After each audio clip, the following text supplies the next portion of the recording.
When you have to start with a new project, you will click on the plus and create your brand new project. If you want, you can do this step before being on site, and you can also do one important thing. You tap on the three little dots and you can mark your project as favorite. So it will be available even if you're offline, you have no connection, no data, no nothing. Now I'm here, so I could start adding a photo of the outside, right?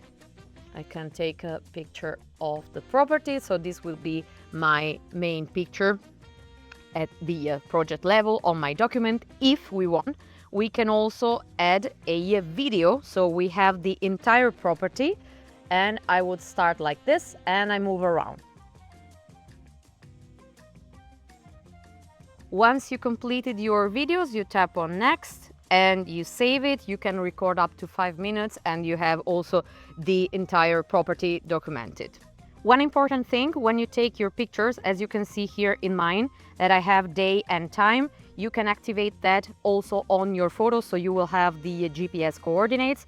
I will show you. If you tap on the setting wheel, right, you can decide what you would like to activate. You can also put the GPS coordinates. Once you set up your project, we can start scanning the rooms and creating our sketch.